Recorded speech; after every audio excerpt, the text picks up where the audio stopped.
As we end the second week in a row of absolute silence from Spurs when it comes to new signings, I can sense the frustration among the fan base that with a flight out to Asia on the horizon this Sunday, Tottenham have only made one senior signing. A tale as old as time? Perhaps. All reports coming out of the club suggest that we're concentrating on trying to get the Morgan Gibbs-White deal done before moving on to other targets. But is that just naive? Can we not get Don Fabio Paratici on the blower to more potential signings whilst we wait for Mad Marinakis to finally give in? I'll bring you the latest on that deal, our interest in bringing an England international back from Spain, Sonny's talks with Hugo Lloris's club, and my thoughts on tomorrow's friendly doubleheader in today's Tottenham transfer news. Guys, thank you so much for watching and listening wherever you are. Please, if you're on YouTube, do give this video a like. Please subscribe to the channel for daily Tottenham transfer news and all the other news and views from White Hart Lane, and press that notification button as well so you find out when I'm dropping some content. But let's get started. And as I first mentioned yesterday, it's Los Angeles Football Club, Hugo Lloris's side in the MLS, who are most interested in Sonny. And according to reports yesterday, they have already presented their initial proposal to him as the face of the project, the new superstar, the main man at LAFC. The decision will be up to Sonny, and he will speak to Thomas Frank in the next few days to clarify his future. Of course, as we know, he has to go on this Asian trip because there is a leg in South Korea, and the sponsorship money due to come into Spurs is so huge to the financial side of the club that he would not be allowed to leave before that. But all reports coming out of Tottenham Hotspur is that Sonny will be allowed to make his own mind up as to whether he wants to stay one more season with the club or go to the MLS or potentially Saudi Arabia, who are also sniffing about. According to Gary Jacob, there is renewed interest from the Saudis, who back in 2023 offered him a 4-year contract worth £25 million a year. That was Al Ittihad in Saudi Arabia. But he decided at that point to stay with Tottenham. He wanted to be the first captain to lift a trophy for Spurs since certainly a reputable trophy, a good trophy since 1991. And he did that. He achieved it. And therefore, I can totally understand why Sonny might see this as a perfect time to bow out from the club. I would not be surprised if he just has a lot on his mind at the moment. And maybe that's why he didn't have the greatest game on Saturday, against Reading, but a double header tomorrow, and he'll get more minutes under his belt then against Wycombe Wanderers or against Luton Town. I will be talking more about that double header later on. Okay, some new transfer reports coming out yesterday, although it is a player who we had on our list for a long while before he moved to Atletico Madrid. According to some journalists, Tottenham and Newcastle have both been linked with a move to bring back Conor Gallagher from Atletico. He started really well under Diego Simeone there, but towards the back end of last season dropped off a little bit. He joined them from Chelsea just a year ago for a fee reported to be around £34 million. And like I said, got off to a good start, scored his first Liga goal in just his third game against Valencia, and drew some early rave reviews, with some pundits describing him as an unqualified success in Spain, and his teammates his teammate and manager Jan Oblak and Diego Simeone applauding his intensity and his impact. He adopted out in Atletico Madrid a far more defensive position, more of a 6 than he was playing at Chelsea. Averaged 22% of tackles in the attacking third, really highlighting his pressing work. And compared to his Chelsea output, his creative numbers dropped, which you would not be surprised at considering he was playing in a deeper position. His shot creating actions per 90 fell to 1.76 from 3.14 previously, and his forward passing dropped to just 11.4 passes per 90. However, his energy allowed him to plug gaps, and that's why I think you can imagine Diego Simeone absolutely loving him, because he plugged him in down the left-hand side, often as a left midfielder or an auxiliary left back. However, from my point of view, that could be a reason why maybe Conor Gallagher would be interested in a move back to the Premier League, and perhaps for the first time seriously contemplating a move to Spurs. I don't think, even though there were loads of links with him, I don't think realistically he felt comfortable moving directly from Chelsea to Tottenham, because he knew he would lose the Spurs fan base if he did. As I mentioned earlier, towards the back end of last season, his starts at Atletico became more sporadic, as Simeone switched to a 4-4-2. But over the whole season, he made 29 appearances, scored twice with 3 assists, also scored an important goal in the Champions League last 16 tie against Real Madrid. Simeone loves him, praises his adaptability and work rate, but I can see him as someone who Thomas Frank might be interested in bringing to Spurs if we could get him at a decent price. What do you think of Conor Gallagher? Is he the kind of player that you think could work in that number 6 position that everybody is talking about Tottenham needing the most, especially if we lose a player such as Bissouma, who only has 1 year left on his contract?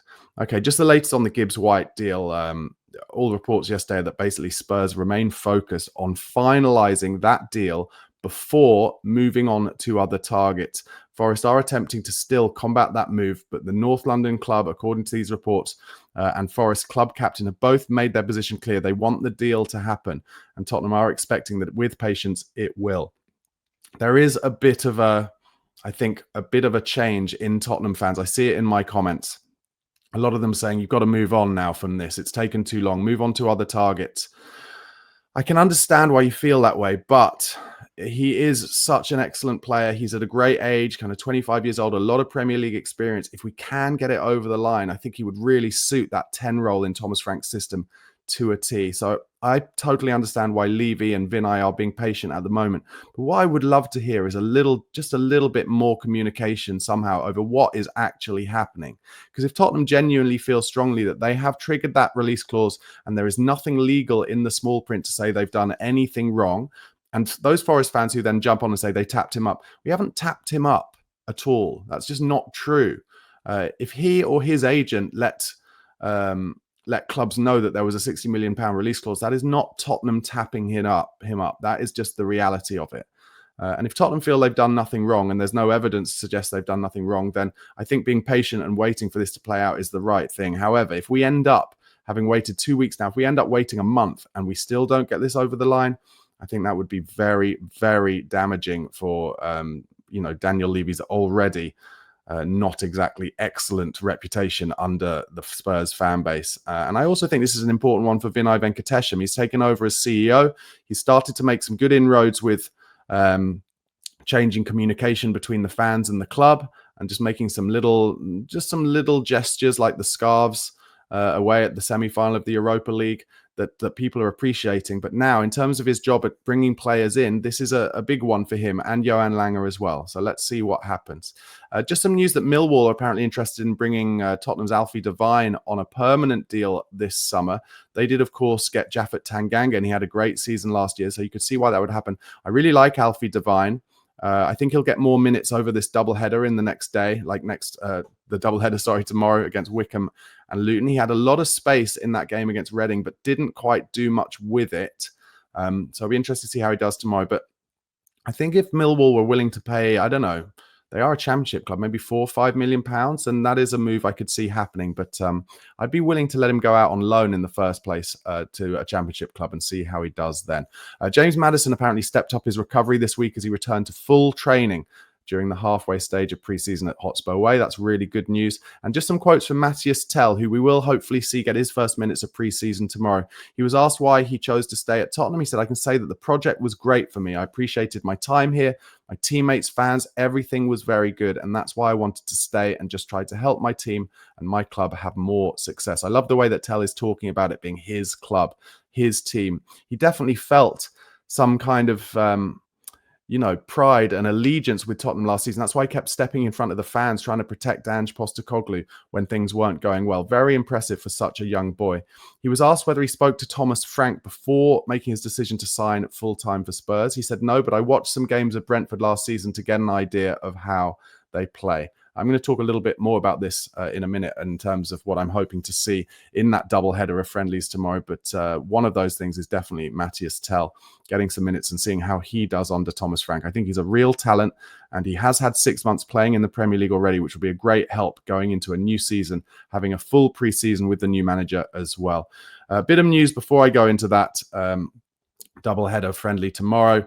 Tottenham chairman Daniel Levy set to be given the freedom of the City of London. He was nominated at a meeting last year, and he's expected to be given the nod at the Guildhall this year. It's awarded to individuals as a way of paying tribute to their outstanding contribution to London or public life, or to celebrate a very significant achievement. I think a fair corner of the Spurs fan base might be like, what has he actually achieved? Well, he has, to be fair, now won, as chairman, a Europa League, but we need things to really improve if Daniel Levy is going to turn his reputation around. Okay, guys, just before I go into the things I want to see from tomorrow's friendlies, once again, thank you so much for your support. I really appreciate it. Do drop this video a like.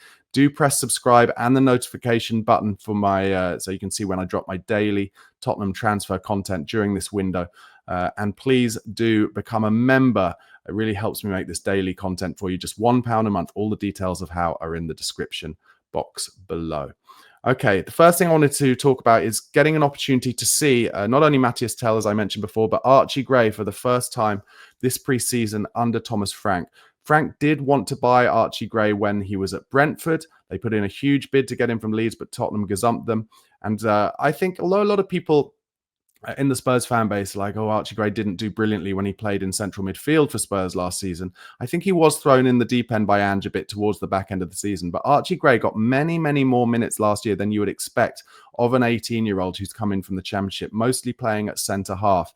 Be interesting to see where he starts off under Thomas Frank, because he could, of course, play maybe centre-back in a 3 if Thomas Frank was going to try a different formation. He could play right-back or right wing-back. Maybe right wing-back in a 3 would really suit Archie Gray as well. Or we could see him in that 6 role as a double pivot with another 6 that we saw Thomas Frank start with against Reading last weekend, which was the starting 6s were Bentancur and Pap Matar Sarr. So it'd be really interesting to see where he plays. And like I said earlier, Matthias Tell, I think, will start off the left in at least one of the games. And I think that will help. That will help him playing under Thomas Frank in a system where it's not just going to be wide open defensively. And I think Matthias Tell will get more opportunities to get on the ball and impress us. I did just allude to this a second ago, but I do wonder whether in one of the games tomorrow, Thomas Frank will transition to a 3 at the back formation to test it before potentially using it out in Asia against Arsenal. I think one of the things that we know about Thomas Frank is he changes his system, his formation, his style when playing different sides. And I do wonder against Arsenal, against a team who are a lot further down the project. They know their style, they know their positions, they know their roles, all the players within the club. And therefore, maybe he will test a 3-5-2, 5-3-2 against Arsenal. So maybe he'll practice that tomorrow. I would be interested in seeing a Romero, Van de Ven and Vuskovic 3 at the back. I think that could be a fascinating watch. Defensively, unbelievably strong. Pace, power, aggression, and quality from attacking and defensive set pieces. So I wonder if that might be something we see. I also want to see more of Mohamed Kudus, possibly maybe even in the 10 tomorrow in one of the games. Because obviously Kulusevski and Maddison are both out. Kudus took up some amazing positions last week against Reading, where he drifted inside from the wide right position he started in. And I do wonder whether in one of the games tomorrow, Frank may try playing with Brennan Johnson on the right and Kudus dropping into the 10. And I think Kudus' ability to hold the ball up in the opposition half, as well as Dominic Solanke's, might well give us the opportunity to keep the ball in the final third more and then lay it out to Brennan Johnson, which would allow him to get in the game more. And Johnson is a brilliant crosser of the ball when he gets some space. So let's keep our eyes out for that. I'm excited to see more of Antonin Kinski playing tomorrow. I love his passing on the ball, but one thing I really want to see more of is him being put under more pressure from shot stopping. I want to see if there's been any improvement at all in his shot stopping. One thing that I think a lot of us forget, he actually, although he made a bit of a clanger last season in early in one of the games that he started, he did also make some really important saves when called upon, and some of them were really impressive. So even though I do, continually say he's not as good a shot stopper as Vicario, and I'll stick with that, as he gets older and as he gets more confident within the squad, I do think that will improve. That is the kind of default position of a goalkeeper, is to be a great shot stopper. But with Kinski, what we have is a better distributor. He's a bit braver off his line, in my opinion, although I know that Vicario is trying to be braver as time goes on at Spurs when coming for crosses. But yeah, I want to see some more of Kinski because I do really like his passing. And relevant to that as well, I'd like to see Lucas Bergwall on the pitch tomorrow with Antonin Kinski, because Kinski was giving his short passes into the 6s really crisply and to the correct feet of each player so they could take it on the half turn. And that's what Bergvall is really excellent at. But unfortunately, last week he only played with Vicario against Reading, and Vicario, some of those passes do not come at the right weight or to the right side. So I'd like to see Bergvall playing alongside Kinski and see how that goes. Maybe we'll get a better performance from Bergvall as a result. Richarlison will hopefully get his first minutes of pre-season tomorrow. I'd also like to see Spence maybe play at left back for a bit. I thought he was slightly underwhelming against Reading. I'd like to see an improved performance, and most of his best work for Spurs last season did come at left back. He certainly defends better from left back as he's able to show players onto his right foot inside and then just get those tackles in. And then finally, I do wonder whether we'll see some minutes for Yang tomorrow as well and see him try and open his legs up and show his pace and ability to beat a man. I know he did play in an under-21s game this week for Spurs, so I don't know if that will hinder that at all. All right, guys, thanks so much for watching. Once again, please do give this video a like on YouTube. Do press subscribe. And if you love my content, I really appreciate your support. There's a link in the description box to a nomination page for the Football Content Awards. If you could give me a nomination in one of the 2 categories I've suggested in that description box, that would be really amazing. I may well do watch-alongs for one or both of the friendlies tomorrow. It will depend how I'm feeling in the morning. I am actually going out tonight, so it'll depend on my hangover, basically. But keep an eye out for that.